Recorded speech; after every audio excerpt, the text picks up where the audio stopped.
ergamaan waaqayyoo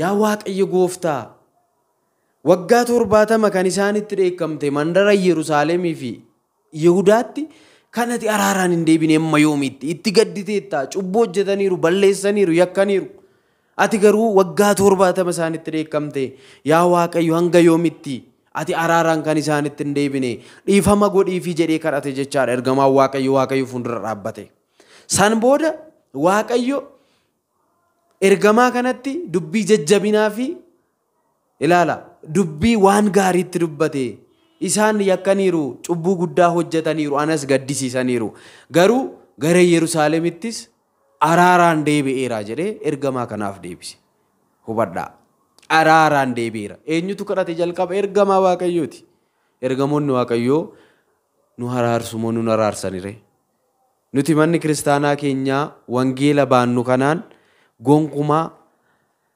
manni kiristaanaa keenya wangeela kanaan ala wanta lallabdu tokko hin qabdu jechaadha tarii namootatti toluu dhiisuu danda'a isaan irraa bahanii niiraajinaa waan garagaraa hojjennadhanii ati biyya alaa baataa konkolaataa akkanaa qabattaa akkaawuntii keera miliyoonni jaagaleera akkas taateettaa maaloodha kan jedhan guutan isaan kun keessattuu manneen kiristaanaa wangeelaa amman siniin jedhe makaana Yesuus mulu wangeelii garagaraa kan arrabsiisanidha jechaadha isaan kun hubadhaa gonkumaa waa'ee samii kan hin lallabne waa'ee mootummaa waaqayyoo kan hin lallabne innumaayyuu namatti gufuu kan ta'an wangeelatti gufuu kan ta'an waa'ee qarshii mileenaa kan lallaban waa'ee egaa profeetii daansi jedhanii hubadhaa waa'ee daansii kan lallaban afaan hin beekne kan haasa'an afaan hin beekne kan faarfatan hubadhaa isaan kun ergamoota waaqayyoof kabajan qaban dubroo maariyaamiif kabajan qaban keessattuu Iyesus jedhanii ni lallabna kan jedhan waaqa keenya Yesus Kiristoosiif illee gonkuma haajaa takka hin qaban jechaadha sababni isaa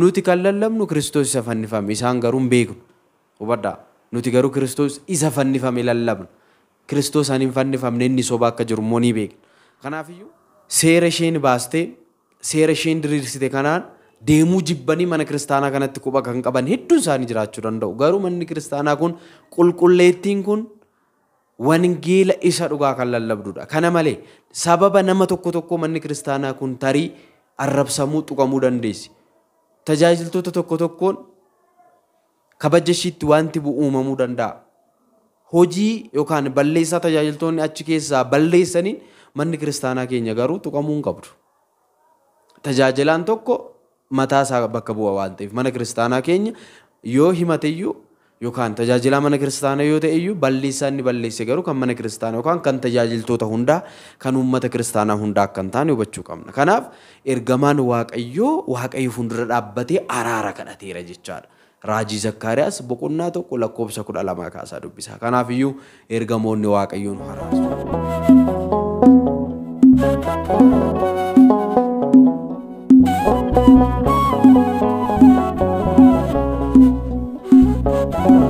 Maqaa Abbaa kan Ilmaa kan Hafuura Qulqulluu waaqayyo tokkoon amiin jaalatamtootaaf kabajamtoota maatii Kiristoos ijoolleen haadha keenya qulqulleettii dubroo Maariyaam hundumti keessan kiristaanonni lafa jirtan maratti nageenyi waaqayyo isiniif haa baay'atu akkam nagaa jirtu ani nagaa kooti galanni filfinni ilma dubroo Maariyaam Kiristoosiif haa ta'u egaa kun Sanbee Tiyuubiidha Sanbeen Tiyuubii sagantaalee garagaraa qabatee kan isin biraan gahaa jiru har'a immoo mata duree isaa irraa akkuma argitaniif egaa waan takka irratti haasofna jechaadha egaa waaqayyo hunduma keenya faana haa ta'u warri haaraa taatan subscribe godha kana malee viidiyoo kana like adaraa waaqayyo like gochuun dagatinaan suniin jira egaa guyyaa har'aa kana yeroo baay'ee egaa amantaa keenya irratti keessattuu ortodoksota egaa nuti kabajaa fi ulfina ergamootaaf qabnu ilaalchisee amantaa gara biraa kan hordofan immoo wanta kana ni falmu jechaadha haa ta'uti nuti dogongore moo isaantu dogongore kanaaf ergamoonni waaqayyoo nu haraarsu gaafa jennu akkamitti ergamoonni waaqayyoo isin haraarsu fidaa caqasaa jedhu yeroo baay'ee jechaadha nuti immoo manni kiristaanaa keenya sababa tokko malee jechaadha hubadhaa manni kiristaanaa ortodoksii karrashiitii hanga maqdasii keessatti sababa tokko malee yookaan hiika tokko malee wanta keessattu tokkoyyuu hin qabdu jechaadha kanaafiyyuu manna amantaa keenya gaa wanta hunda dhugaadhaan wangeelaan hundumaa wal qabsiistee kan lafa nuu keessedha jechaadha kanaaf guyyaa har'aa kana immoo kitaaba qulqulluu egaa kan isaaniirraayis kana malee immoo kan keenyarraayis jechaadha. Abbaa 81 isa dhugaa kitaaba wangeelaa kanarraayis hin ilaalla jechaadha. Kanaafiyyuu hundumti keessan akkana faana taatan maqaa waaqayyootiin isin gaafadhaa. Irra deebee subscribe, like, share gochuun dagatina. Yeroo baay'ee kanaan kufna waan ta'eef kana sirriitti dhaggeeffadhaan garumaatti jechaadha. Egaa guyyaa har'aagaa nuti kan laallu waa'ee araarsummaa ergamootaati. Itti aansinee egaa adabuu isaanii, yeroo rakkinaa namaaf dhaqqabuu isaanii kana ni ilaalla jechaadha. Har'a araarsummaa isaanii ilaalla jechaadha. Akka nama araarsan, akka dhiifama namaa kadhatan, akka araara namaa kadhatan ergamoonni waaqayyoo akka araara dhiifama namaaf kadhatan wajjin ilaalla jechaadha. Araarsuu jechuun egaa dhiifama buusisuu, dhiifama wal gaafachiisuu, nageenya buusuu, araara buusuu jechaadha. Araarsuu jechaadha. Hubadhaa kadhachuu, kadhatanii, gaafatanii argitanii qaama tokko fuuldura dhaabbatanii araara buusuu jechaadha. Kana malee qaama tokkoo fi qaama tokko. Kana malee isa araara buusuu danda'uu fi isa araarri barbaachisu gidduu dhaabbatanii kan hojjetan jechaadha laala. Ergamoonni waaqayyoo kana malee ergamoonni waaqayyoo namaa fi waaqayyoo gidduu kan tajaajilanidha jechaadha. Hubadhaa. Kanaaf ergamoonni waaqayyoo nuuf halkanii guyyaa ni ergamu, nu eegu, nuuf dhiphatu jechaadha. Lubbuu deebitee tokkoof illee ergamoota waaqayyoo biratti gammachuu guddaadha. Kanaafuu ergamoonni waaqayyoo nuuf bakka guddaa qabu jechaadha. Baduu keenyan jaalatan, kufaatii keenyan jaalatan, yeroo hunda gaarummaadhaan teenye akka mootummaa waaqayyoo dhaallu barbaadu jechaadha. Sababbiisa ibidda hamaa sanarraa akka baanuuf jechaadha. Bakka ergamaan isaa fi seexanni itti gataman, bakka hojii seexanaa kan hojjetan, bakka itti gataman, bakka ibiddi isaan dhaabne, bakka raammoon isaan ciisne, bakka sunirratti gatamuurraa akka nuti baanuuf yeroo hunda gaafa nuti gadda waan hojii cimaa hamaa cubbuu hamaa hojjennu baay'ee gaddu ni bahu jechaadha. Imimmaan isaanii dhangalaasan ergamoonni waaqayyoo. Gaafa nuti immoo gaabbiidhaan gara waaqayyootti deebinu ililleedhaan faarfatu jechaadha ol samii irratti. Kanaaf ergamoonni waaqayyoo dhala namaatiif bakka guddaa akka qabanidha jechaadha. Kanaafiyyuu maatiiwwan waaqayyoo egaa ergamoonni waaqayyoo nu araarsuu jechaadha. Hubadhaa. Ergamoonni waaqayyoo nu araarsu. Egaa karaa toora tiiktookii koo yeroo darbe gadhiiseen ture sagaleen isaa xinnoo naaf hin qulqulloofne malee egaa yuutuubii irraa warri ilaalaa jirtanis tiiktookii irrattis nan gadhiisa waan ta'eef sirriitti na hubadhaa. Ergamoonni waaqayyoo nu araarsu jechaadha. Araarsummaa isaanii kan immoo kitaabuma qulqulluu keessaa baasna jechaadha. Araarsummaa isaanii erga laalle akkuma sila jedhee nama adabuu isaanii, murtii dabarsuu isaanii jechaadha. Warra murtiin irratti darbuu qabuuf adabuu isaanii. Gargaaruu isaanii, hojii garagaraa hojjechuu isaanis itti fufnee ilaalla jechaadha. Amma kitaabuma isaaniirraa kun kan obboloota keenya amantaa Pirotestaantii hordofan abbaa 66 jechaadha. Kitaabni kun kan isaaniin barraa'edha jechaadha. Egaa amma kan naaf dubbistan kitaaba qulqulluurraa macaafa raajicha Zakkaariyaas boqonnaa 1 lakkoofsa 12 kaasaatiin dubbisa. Egaa asumaan kanan isin dubbadhu kitaabota akkana irratti egaa inni kun kitaabni kun amma tokko bakka kanatti waa gaarii dubbateera. Garuu kitaabonni garagaraa afaan Oromoo soo argitanii kan amantaa Pirotestaantiitiin barraa'es egaa Pirotestaantii keessa hedduutu jira. Makaana Yesuusii, Mul'uu Wangeelii, Masarata Kiristoos hedduudha. Haa ta'uuti akkasuma immoo Joobaa Witness kan jedhaman jiru, Hawaariyaatiin jiru, Adventistiin jiru, akkuma garagaraatti jechaadha. Kitaaba qulqulluu akka barbaadanitti baay'isanii akka barbaadanitti barreessu. Bakka Ortodoksiin ittiin waa'ee ergamootaa, waa'ee qulqullootaa fayyadamtu akka barbaadanitti, bakka waa'ee taabotaa akka barbaadanitti jijjiiranii barreessanii dhugaa dubbachuuf. Egaa keessattuu seera uumamaa boqonnaa 19 irratti ergamoonni lamaan balbala Sadoomiin gaafa seenan Loox bakka taa'u ol ka'ee gadi jedhee addaan lafa gahee sagadeefisa jedhu Loox harka fuudhee jedhaniillee jijjiiraniiru jechaadha. Harka fuudhu jechaan bakka akkasitti wal cabbatu jechaadha. Isaan immoo harka fuudhee jedhan jechaadha bakka sagadeef jedhu. Maaliif sagadese jedhan kanan barbaachisu? Isaan barumsa isaanii keessatti ergamootaaf saganni hin barbaachisu waan jedhaniif jechaadha. Hubadhaa. Kanaaf kitaaba qulqulluu bakka garagaraatti isumaan amma isinii dubbisullee kitaaba isaanii kanarratti keessattuu qallaala Amaariffa sasalphaa jedhanii kan irratti gaa akka barbaadetti jechaadha. Maaliif dagattee ilaala.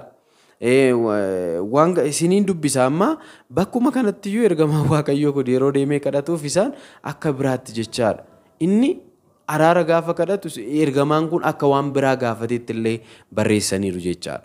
Kanaafiyyuu maatii Kiristoos ergamoonni Waaqayyoo akka nu araarsan manni kiristaanaa keenya nu barsiisti jechaadha. Ergamoonni Waaqayyoo guutummaan guutuutti waa'ee cubbuu keenyaaf nu dhaabatu, nu araarsu, gaafa nuti cubbuu hojjenne illee ni bahu.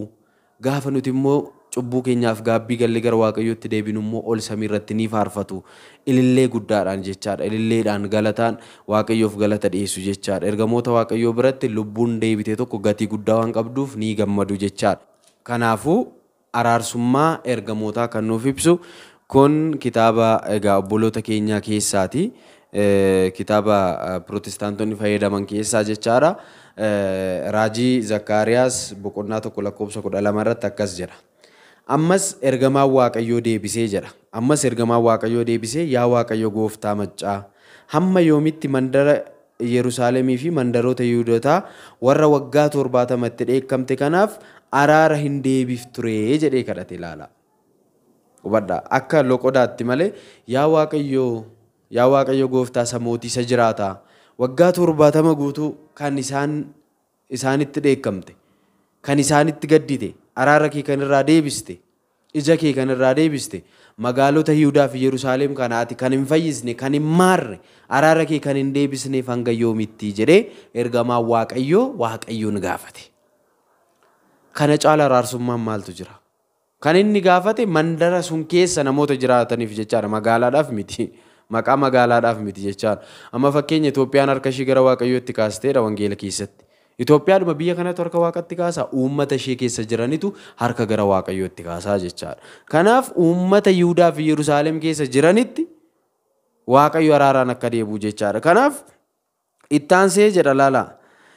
Waaqayyo yommuu ergamaa isanatti dubbachaa ture sanatti dubbii gaggaarii fi dubbii jajjabinaa in dubbate. Ergasii immoo ergamaan inni anatti dubbachaa ture sun dubbii isaa Waaqayyo gooftaan maccaa ani mandara koo Yerusaalemii fi Xiyooniifis baay'ee inaafeera. Ani saba kootti xinnoo ishee aareen ture. Saba warra nagaatti jirra of se'aniiti garuu guddaa aareera. Isaan ammoo ittuma dabalanii wanta hamaa hin hojjetaniidha. Egaa ani araaraan gara Yerusaalemitti nan deebi'a. Garuu kitaaba qulqulluu irratti araaraan deebi'eera jedha jechaadha hubadhaa. Kanaafiyyuu asirraa akkuma hubannu ergamaan Waaqayyoo yaa Waaqayyo gooftaa waggaa 70 kan isaanitti dheekkamte mandara Yerusaalemii fi Yihudaatti kanati araaraan hin deebine amma yoomitti itti gadditeetta cubbuu hojjetaniiru balleessaniiru yakkaniiru ati garuu waggaa 70 isaanitti dheekkamte yaa Waaqayyo hanga yoomitti ati araaraan kan isaanitti hin deebine dhiifama godhiifi jedhee kadhate jechaadha. Ergamaan Waaqayyo fuuldura dhaabbate. San booda Waaqayyo ergamaa kanatti dubbii jajjabinaa fi ilaala dubbii waan gaariitti dubbate. Isaan yakkaniiru cubbuu guddaa hojjetaniiru anas gaddisiisaniiru garuu gara Yerusaalemittis araaraan deebi'eera jedhee ergamaa kanaaf deebise. Hubadhaa araaraan deebi'eera. Eenyutu kadhate jalqaba? Ergamaa Waaqayyooti. Ergamoonni Waaqayyoo nu araarsu moo nu araarsanire? Nuti manni kiristaanaa keenyaa wangeela baannu kanaan gonkumaa manni kiristaanaa keenya wangeela kanaan ala wanta lallabdu tokko hin qabdu jechaadha. Tarii namootatti toluu dhiisuu danda'a. Seera isheen baastee seera isheen diriirsite kanaan deemuu jibbanii mana kiristaanaa kanatti quba kan qaban hedduun isaanii jiraachuu danda'u. Garuu manni kiristaanaa kun qulqulleettiin kun wangeela isa dhugaa kan lallabdudha. Kana malee sababa nama tokko manni kiristaanaa kun tarii arrabsamuu tuqamuu dandeessi. Tajaajiltoota tokkoon kabaja ishiitti wanti uumamuu danda'a. Hojii yookaan balleessaa tajaajiltoonni achi keessaa balleessaniin manni kiristaanaa keenya garuu tuqamuu hin qabdu. Tajaajilaan tokko mataa isaa bakka bu'a waan ta'eef mana kiristaanaa keenya yoo himateyyuu yookaan tajaajilaa mana kiristaanaa yoo ta'eyyuu balleessaa inni balleesse garuu kan mana kiristaanaa yookaan kan tajaajiltoota hundaa kan uummata kiristaanaa hundaa akka hin taane hubachuu qabna. Kanaaf ergamaan Waaqayyo fuuldura dhaabbatee araara kadhateera jechaadha. Raajii Zakkaariyaas boqonnaa 1:12 kaasaa dubbisa. Kanaafiyyuu ergamoonni Waaqayyoon araarsu. Hubadhaa. Kanaaf egaa shakkitoonni yeroo garaagaraa waa'ee ergamoota Waaqayyoo irratti waan baay'ee kaasu jechaadha. Hubadhaa. Keessattuu nuti ni raajina jedhanii egaa charchii mataa isaanii banatanii Egaa amantaa kan xureessan fakkeenyaaf mana kiristaanaa wangeelaa jedhamanii kan beekaman mootummaan kan beeke hedduutu jira jechaadha. Yookaan immoo egaa akka mana kaana Yesuus mulu wangeelii masarata Kiristoosii kan jedhamanii Adventistii guyyaa torbaffaa isaan kun seera isaanii eeganii kan tajaajilanidha jechaadha. Isaan irraa bahanii niiraajinaa waan garagaraa hojjennadhanii ati biyya alaa baataa konkolaataa akkanaa qabattaa akkaawuntii keerra mileenni jaagaleera akkas taateettaa maaloodha kan jedhan guutan isaan kun keessattuu manneen kiristaanaa wangeelaa amman siniin jedhe makaana Yesuus mulu wangeelii garagaraa kan arrabsiisanidha jechaadha isaan kun. Hubadhaa gonkumaa waa'ee samii kan hin lallabne waa'ee mootummaa waaqayyoo kan hin lallabne innumaayyuu namatti gufuu kan ta'an wangeelatti gufuu kan ta'an waa'ee qarshii mileenaa kan lallaban waa'ee egaa profeetik daansi jedhanii hubadhaa waa'ee daansii kan lallaban afaan hin beekne kan haasa'an afaan hin beekne kan faarfatan hubadhaa isaan kun ergamoota waaqayyoof kabajan qaban dubroo maariyaamiif kabajan qaban keessattuu Iyesus jedhanii ni lallabna kan jedhan waaqa keenya Iyesus Kiristoosiif illee gonkuma haajaa takkan qaban jechaadha. Sababni isaa nuti kan lallabnu Kiristoos isa fannifame isaan garuu hin beeknu. Hubadhaa nuti garuu Kiristoos isa fannifame lallabna. Kiristoos ani hin fannifamne inni soba akka jiru immoo ni beekna. Kanaafiyyuu isaan kun hojii badii hojjetanii uummata goyyomsaa kan jiran waa'ee qarshii qofa lallabanii mileenaan akkaawuntii keerratti ni gala jedhanii akkaawuntii chaarchii isaanii namni uummanni fudhatee akka deemu akka godhan nama gonkuma gara kan balleessaa jiran jechaadha. Kanaafiyyuu isaan irraa of eeggadhaa. Manni kiristaanaa keenya haqaa fi haqa lallabdi jechaadha maatii Kiristoos. Kanaafiyyuu waaqayyo hunduma keenya faanaa ta'u ergamoonni waaqayyoo nu haraarsu jechaadha. Kana sirriitti akkanaa qabattanii barbaada guyyaa ta'anutti waa'ee kanaan wal qabatee waa'ee ergamootaa kana sirriitti isiniif hin ibsa. Kana malee koorsii keenya keessattuu uummattoota ijoollee biyya Arabaa jirtaniif jalqabnes itti fufna gidduu gidduutti barnoonni akkanaa waan barbaachisuu fi sheer akkanaa gootan jedha galanni ulfinni waaqayyoof haa ta'u kabajamaa ulfaadhaa sheer naa godhaa galatooma.